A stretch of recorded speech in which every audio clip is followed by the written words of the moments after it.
thevoicebeforethevoid.net. The Canal by Everil Worrell. Read by The Voice Before the Void. Past the sleeping city the river sweeps. Along its left bank the old canal creeps. I did not intend that to be poetry, although the scene is poetic, somberly, gruesomely poetic, like the poems of Poe. I know it too well. I have walked too often over the grass-grown path beside the reflections of black trees and tumble-down shacks and distant factory chimneys in the sluggish waters that moved so slowly and ceased to move at all. I have always had a taste for nocturnal prowling. As a race, we have grown too intelligent to take seriously any of the old, instinctive fears that preserved us through preceding generations. Our sole remaining salvation, then, has come to be our tendency to travel in herds. We wander at night, but our objective is somewhere on the brightly lighted streets, or still somewhere where men do not go alone.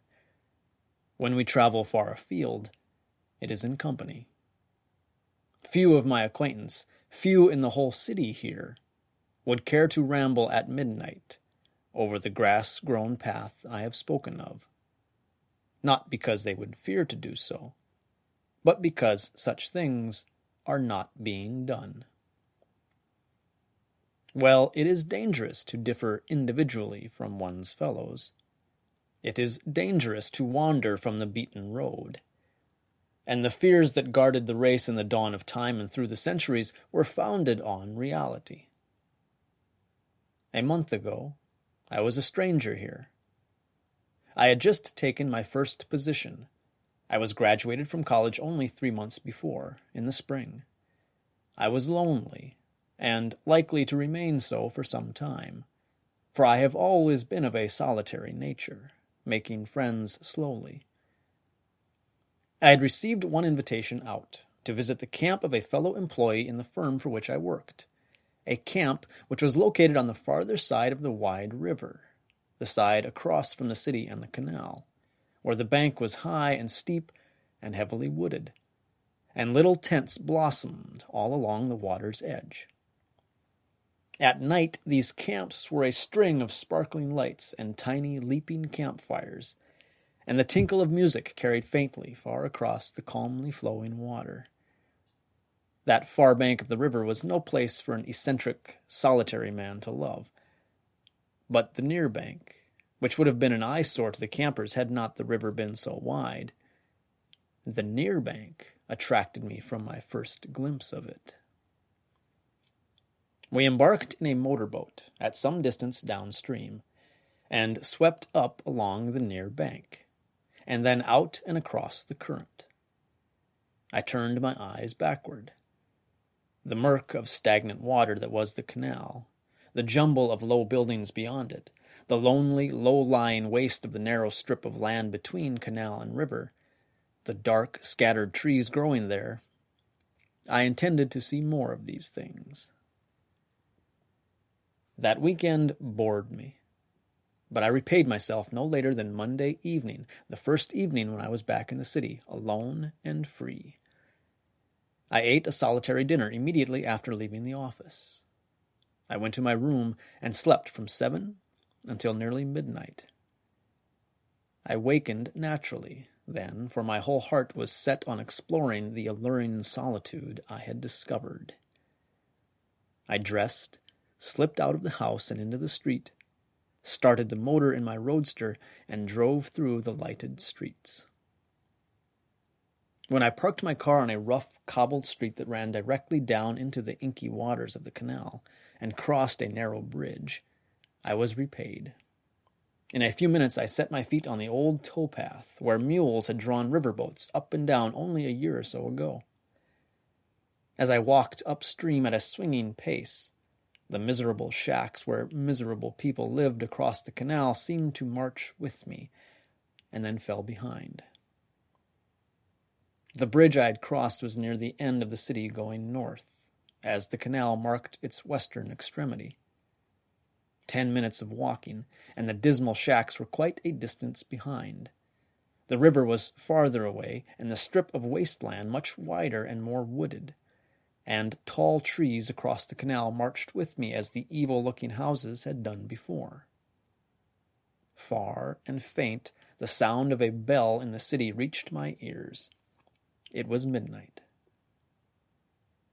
I stopped, enjoying the desolation around me. It had the savor I had expected and hoped for. I stood for some time looking up at the sky, watching the low drift of heavy clouds, which were visible in the dull reflected glow from distant lights in the heart of the city, so that they appeared to have a lurid phosphorescence of their own. The ground under my feet, on the contrary, was utterly devoid of light.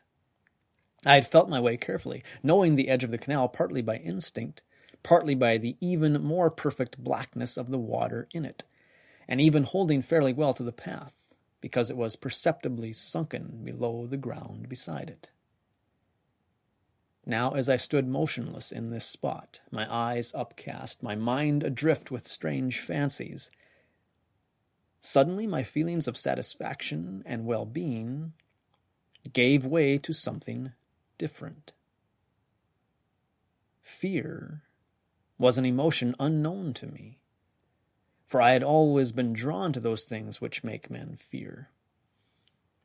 But now, along all the length of my spine, I was conscious of a prickling, tingling sensation, such as my forefathers may have felt in the jungle when the hair on their backs stood up. I knew that there were eyes upon me, and that was why I was afraid to move. I stood perfectly still, my face up-tilted toward the sky. But with effort, I mastered myself. Slowly, with an attempt to propitiate the owner of the unseen eyes by my casual manner, I lowered my own. I looked straight ahead, at the softly swaying silhouette of the treetops across the canal as they moved gently in the cool night wind, at the mass of blackness that was those trees and the opposite shore, at the shiny blackness that was the canal, where the reflections of the clouds glinted vaguely and disappeared. As I grew accustomed to the greater blackness and my pupils expanded, I dimly discerned the contours of an old boat or barge, half sunken in the water. An old, abandoned canal boat. But was I dreaming? Or was there a white-clad figure seated on the roof of the low cabin aft? A pale, heart-shaped face gleaming strangely at me from the darkness. The glow of two eyes seeming to light up the face and to detach it from the darkness. Surely there could be no doubt as to the eyes. They shone as the eyes of animals shine in the dark, with a phosphorescent gleam and a glimmer of red. Well, I had heard that some human eyes have that quality at night. But what a place for a human being to be. A girl, too, I was sure. That daintily heart-shaped face was the face of a girl, surely. I was seeing it clearer and clearer, either because my eyes were growing more accustomed to peering into the deeper shadows, or because of that phosphorescence in the eyes that stared back at me. I raised my voice softly, not to break too much the stillness of night. "Hello, who's there? Are you lost or marooned, and can I help?" There was a little pause. I was conscious of a soft lapping at my feet. A stronger night wind had sprung up, was ruffling the dark waters. I had been overwarm, and where it struck me the perspiration turned cold on my body, so that I shivered uncontrollably. "You can stay and talk a while, if you will. I am lonely, but not lost. I live here." The voice was little more than a whisper, but it had carried clearly a girl's voice. And she lived there in an old abandoned canal boat, half submerged in the stagnant water. "You are not alone there?" "No, not alone. My father lives here with me, but he is deaf, and he sleeps soundly." Did the night wind blow still colder, as though it came to us from some unseen frozen sea? Or was there something in her tone that chilled me, even as a strange attraction drew me toward her?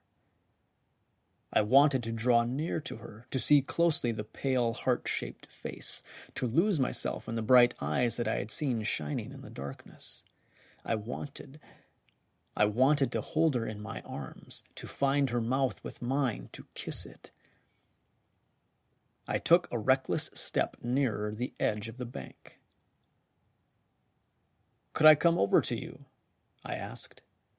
"It's warm, and I don't mind a wetting. It's late, I know, but I'd like to sit and talk, if only for a few minutes before I go back to town. It's a lonely place here for a girl like you to live." Was it the unconventionality of my request that made her next words sound like a long-drawn shudder of protest? There was a strangeness in the tones of her voice that held me wondering every time she spoke. "No, no, oh no, you must not come across." "Then could I come tomorrow, or some day soon, in the daytime? And would you let me come on board then, or would you come on shore and talk to me, perhaps?" "Not in the daytime. Never in the daytime." Again, the intensity of her low-toned negation held me spellbound. It was not her sense of the impropriety of the hour, then, that had dictated her manner. For surely any girl with the slightest sense of the fitness of things would rather have a tryst by daytime than after midnight. Yet there was an inference in her last words that if I came again, it should be at night. Still feeling the spell that had enthralled me, as one does not forget the presence of a drug in the air that is stealing one's senses, even when those senses begin to wander and to busy themselves with other things, I yet spoke shortly. "Why do you say never in the daytime? Do you mean that I may come more than this once at night, though now you won't let me cross the canal to you at the expense of my own clothes, and you won't put down your plank or drawbridge or whatever you come on shore with, and talk to me here for only a moment? I'll come again if you'll let me talk to you instead of calling across the water. If I came in the daytime and met your father, wouldn't that be the best thing to do? Then we could be really acquainted. We could be friends." "In the night-time, my father sleeps. In the daytime, I sleep. How could I talk to you, or introduce you to my father then? If you came on board this boat in the daytime, you would find my father, and you would be sorry. As for me, I would be sleeping. I could never introduce you to my father, do you see?" "You sleep soundly, you and your father?" Again there was pique in my voice. "Yes, we sleep soundly." "And always at different times?" "Always at different times. We are on guard. One of us is always on guard. We have been hardly used down there in your city, and we have taken refuge here, and we are always, always on guard." My resentment vanished, and I felt my heart go out to her anew. She was so pale, so pitiful in the night. My eyes were learning better and better how to pierce the darkness. They were giving me a more definite picture of my companion, if I could think of her as a companion, between myself and whom stretched the black waters. The sadness of the lonely scene, the perfection of the solitude itself, these things contributed to her pitifulness. Then there was that strangeness of atmosphere of which, even yet, I had only partly taken note. There was the strange, shivering chill, which yet did not seem like the healthful chill of a cool evening. In fact, it did not prevent me from feeling the oppression of the night, which was unusually sultry. It was like a little breath of deadly cold that came and went, and yet did not alter the temperature of the air itself, as the small ripples on the surface of the water do not concern the water even a foot down. And even that was not all. There was an unwholesome smell about the night, a dank, moldy smell that might have been the very breath of death and decay. Even I, a connoisseur in all things dismal and unwholesome, tried to keep my mind from dwelling overmuch upon that smell. What it must be to live breathing it constantly, I could not think. But no doubt the girl and her father were used to it, and no doubt it came from the stagnant water of the canal and from the rotting wood of the old, half-sunken boat that was their refuge. My clearer vision of the girl showed me that she was pitifully thin, even though possessed of a strangely attractive face that drew me to her. Her clothes hung around her like old rags, but hers was no scarecrow aspect. I was sure the little, pale, heart-shaped face would be more beautiful still if I could only see it closely. I must see it closely. I must establish some claim to consideration as a friend of the strange, lonely crew of the half-sunken wreck. "This is a poor place to call a refuge," I said finally. "One might have very little money, and yet do somewhat better. Perhaps I might help you. I am sure I could. If your ill treatment in the city was because of poverty, I am not rich, but I could help that. I could help you a little with money, if you would let me, or, in any case, I could find a position for you. I am sure I could do that." The eyes that shone fitfully toward me like two small pools of water, intermittently lit by a cloud-swept sky, seemed to glow more brightly. She had been half crouching, half sitting on top of the cabin. Now she leaped to her feet with one quick, sinuous, abrupt motion, and took a few rapid, restless steps to and fro before she answered. "Do you think you would be helping me to tie me to a desk, to shut me behind doors, away from freedom, away from the delight of doing my own will, of seeking my own way? Rather this old boat, rather a deserted grave under the stars for my home." A positive feeling of kinship with this strange being, whose face I had hardly seen, possessed me. So I myself might have spoken, so I had often felt, though I had never dreamed of putting my thoughts so forcibly. My regularized daytime life was a thing I thought little of. I really lived only in my nocturnal prowlings. This girl was right. All life should be free. "I understand much better than you think," I answered. "I want to see you again, to come to know you. Surely there must be some way in which I can be of use to you. All you have to do from tonight on forever is to command me. I swear it." "You swear that? You do swear it?" Delighted at the eagerness of her words, I lifted my hand toward the dark heavens. "I swear it. From this night on, forever.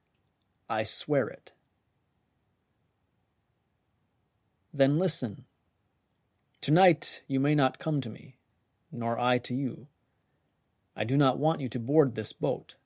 Not tonight, not any night. And most of all, not any day. But do not look so sad. I will come to you.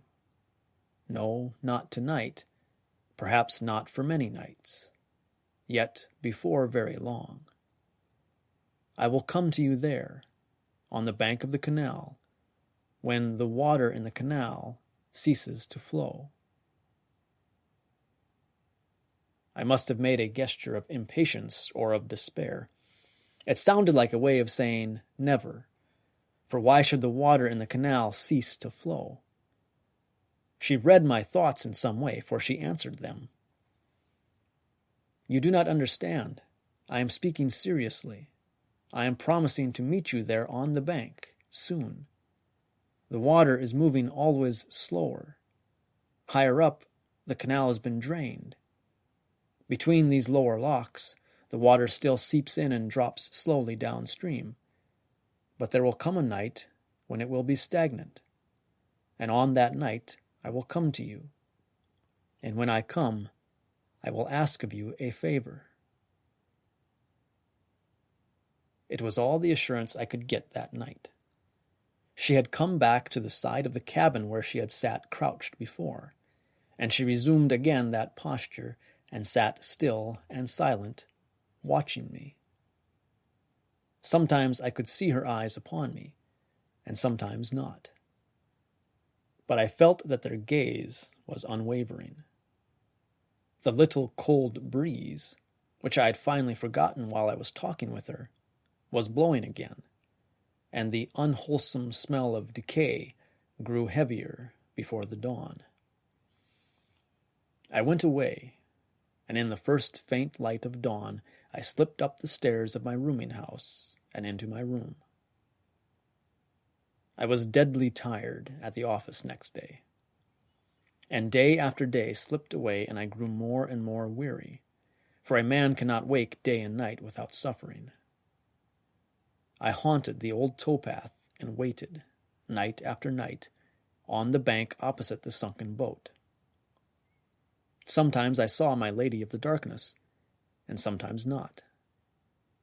When I saw her, she spoke little, but sometimes she sat there on the top of the cabin and let me watch her till the dawn, or until the strange uneasiness that was like fright drove me from her and back to my room, where I tossed restlessly in the heat and dreamed strange dreams, half waking, till the sun shone in on my forehead, and I tumbled into my clothes and down to the office again. Once I asked her why she had made the fanciful condition that she would not come ashore to meet me until the waters of the canal had ceased to run.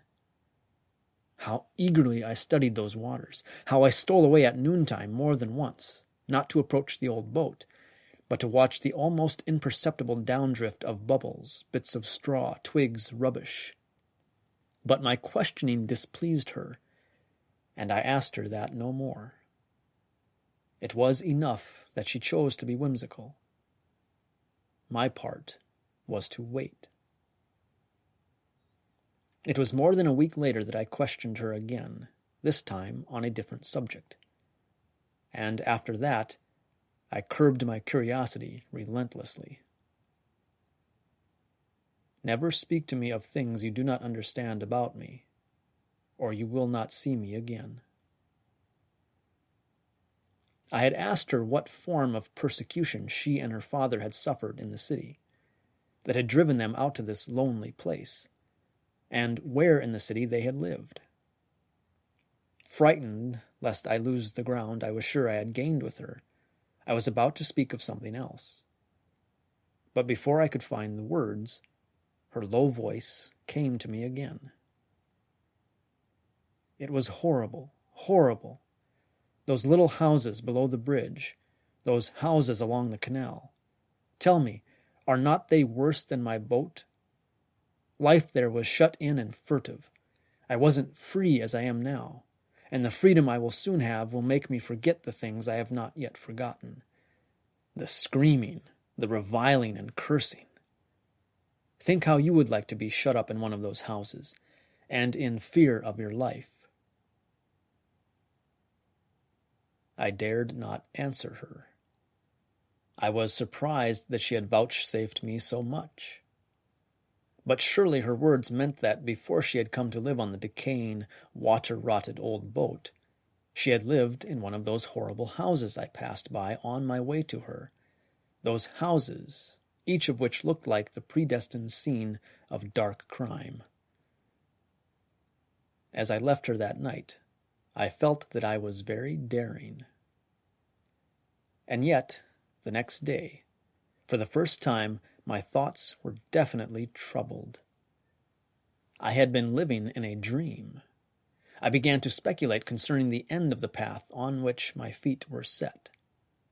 I had conceived, from the first, such a horror of those old houses by the canal. Much as I loved all that was weird and eerie about the girl I was wooing so strangely, it was a little too much for my fancy that she had come from them. By this time, I had become decidedly unpopular in my place of business. Not that I had made enemies, but my peculiar ways had caused too much adverse comment. It would have taken very little, I think, to have made the entire office force decide that I was mad. However, they were punctiliously polite to me, and merely let me alone as much as possible, which suited me perfectly. I dragged wearily through day after day, exhausted from lack of sleep, conscious of their speculative glances, living only for the night to come. One day, I approached the man who had invited me to the camp across the river. "Have you ever noticed the row of tumble-down houses along the canal on the city side?" I asked. He gave me an odd look. I suppose he sensed the significance of my breaking silence, after so long, to speak of them. "You have odd tastes, Morton," he said after a moment. "I suppose you wander into strange places sometimes. But my advice to you is to keep away from those houses. They're unsavory, and their reputation is pretty bad. You might very well be in danger of your life if you go poking around there. They have been the scene of several murders, and a dope den or two has been cleaned out of them. Why in the world you should want to investigate them—" "I don't expect to investigate them," I said. "I was merely interested in them, from the outside. To tell you the truth, I'd heard a story, a rumor, never mind where. But you say there have been murders there. I suppose this rumor I heard may have had to do with an attempted one. There was a girl who lived there with her father once, and they were set upon there, or something of the sort, and had to run away. Did you ever hear that story?" Barrett gave me an odd look, such as one gives in speaking of a past horror so dreadful that the mere speaking of it makes it live terribly again. "What you say reminds me of something that was said to have happened down there once," he answered. "It was in all the papers. A little child disappeared in one of those houses, and a girl and her father were accused of having made away with it. They were accused of— oh, well, I don't like to talk about such things. It was pretty disagreeable. The child's body was found, or rather, part of it was found. It was mutilated, and the people seemed to believe it had been mutilated in order to conceal the manner of its death. There was an ugly wound in the throat, it finally came out, and it seemed as if the child might have been bled to death. It was found in the girl's room, hidden away.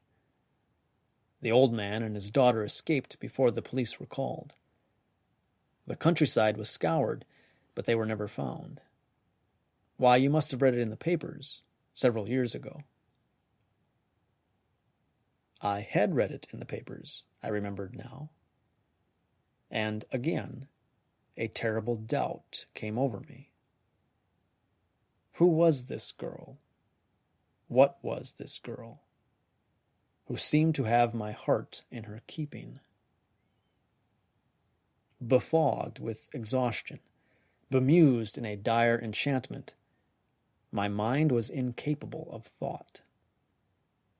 And yet, some soul process akin to that which saves the sleepwalker poised at perilous heights sounded its warning now. My mind was filled with doleful images. There were women, I had heard and read, who slew to satisfy a bloodlust. There were ghosts, specters, call them what you will. Their names have been legion in the dark pages of that lore which dates back to the infancy of the races of the earth, who retained, even in death, this bloodlust. Vampires, they had been called that. Corpses by day, spirits of evil by night, roaming abroad in their own forms, or in the forms of bats or unclean beasts, killing body and soul of their victims. For whoever dies of the repeated kiss of the vampire, which leaves its mark on the throat and draws the blood from the body, becomes a vampire also. Of such beings I had read. And, in that last day at the office, I remembered reading of these undead, that in their nocturnal flights they had one limitation. They could not cross running water. That night I went my usual way, recognizing fully the misery of being the victim of an enchantment stronger than my feeble will. I approached the neighborhood of the canal boat as the distant city clock chimed the first stroke of 12. It was the dark of the moon, and the sky was overcast. Heat lightning flickered low in the sky, seeming to come from every point of the compass and circumscribe the horizon, as if unseen fires burned behind the rim of the world. By its fitful glimmer, I saw a new thing. Between the old boat and the canal bank stretched a long, slim, solid-looking shadow. A plank had been let down. In that moment, I realized that I had been playing with powers of evil which had no intention now to let me go, which were indeed about to lay hold upon me with an inexorable grasp. Why had I come tonight? Why, but that the spell of the enchantment laid upon me was a thing more potent and far more unbreakable than any wholesome spell of love. Behind me in the darkness there was the crackle of a twig, and something brushed against my arm. This, then, was the fulfillment of my dream. I knew, without turning my head, that the pale, dainty face with its glowing eyes was near my own, that I had only to stretch out my arm to touch the slender grace of the girl I had so longed to draw near.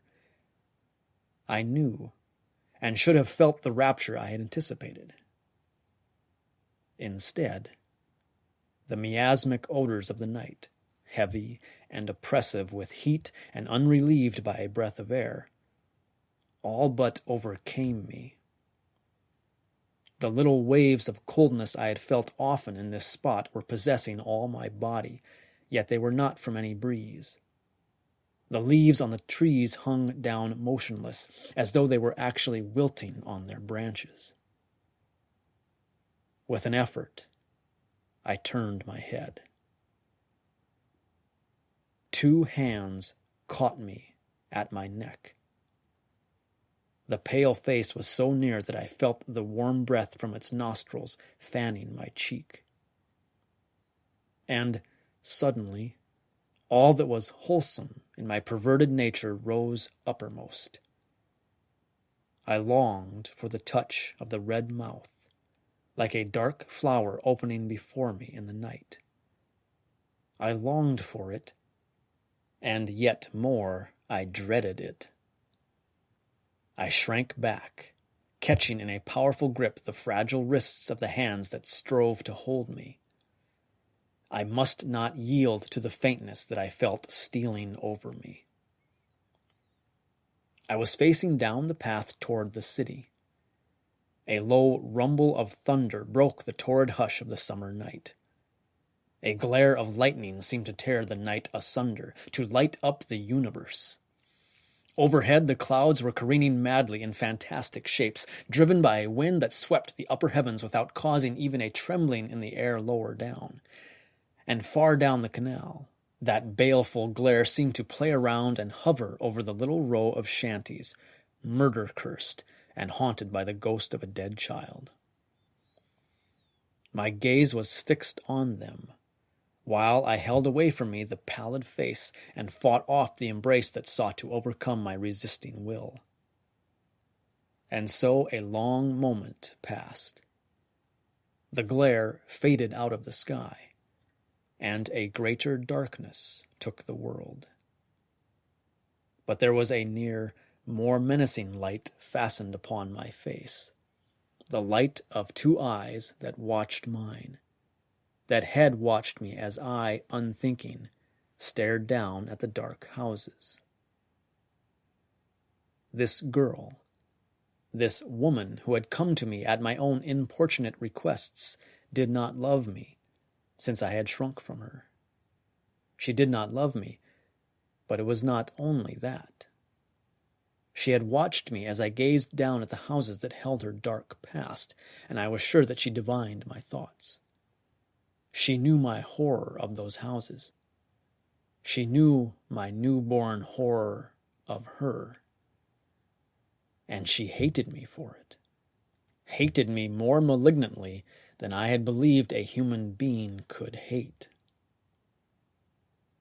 Could a human being cherish such hatred as I read, trembling more and more, in those glowing eyes, lit with what seemed to me more like the fires of hell than any light that ought to shine in a woman's eyes?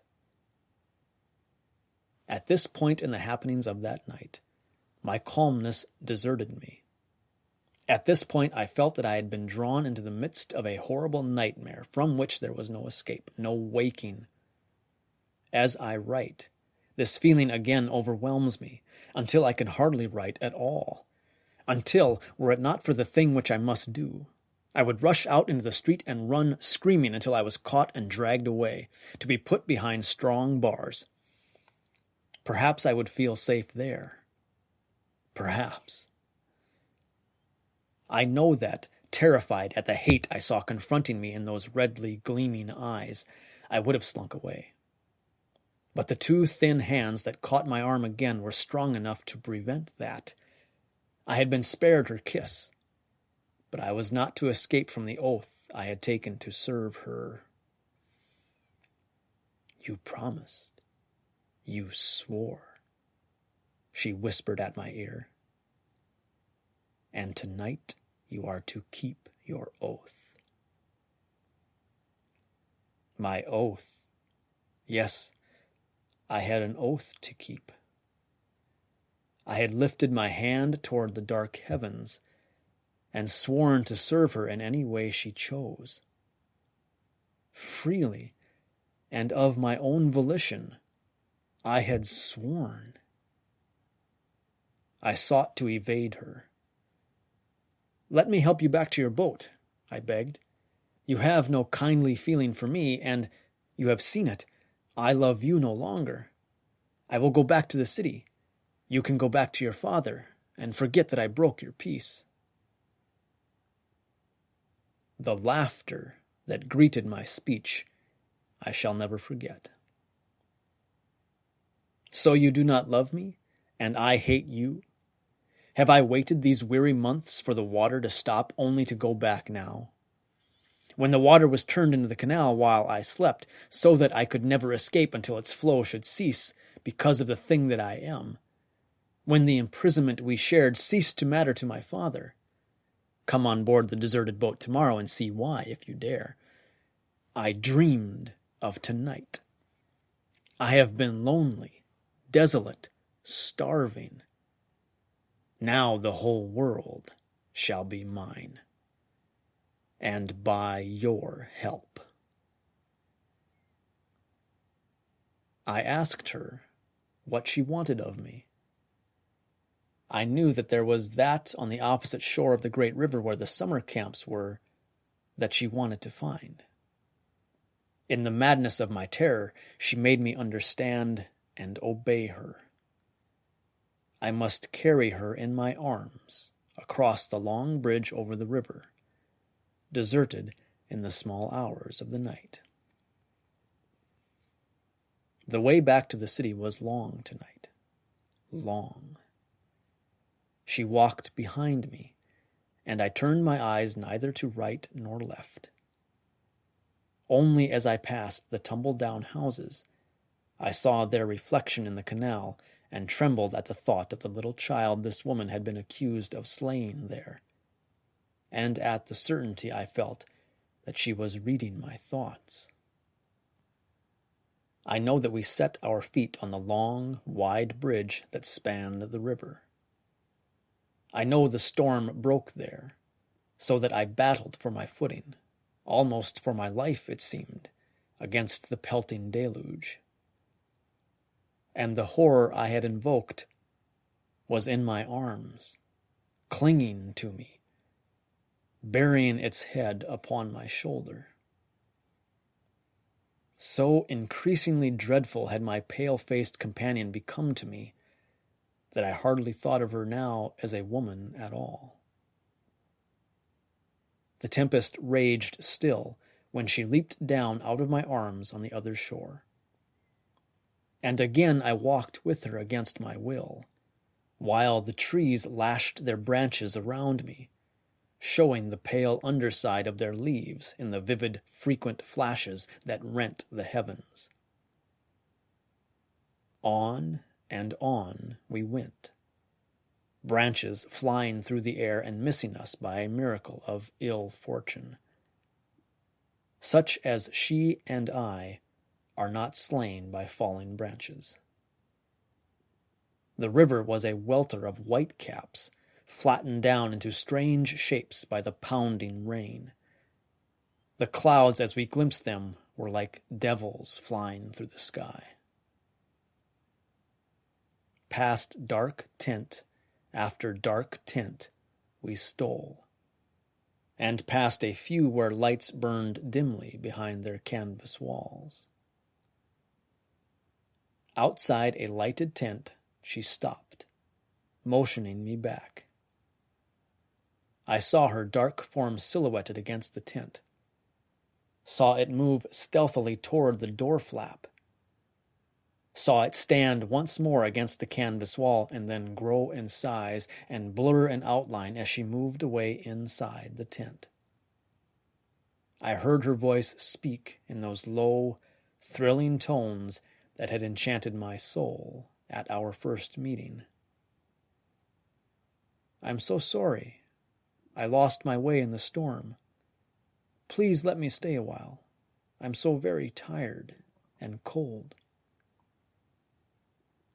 I knew the nature of the woman I had carried across the river in my arms. I knew what was to follow. She would kiss him, and then...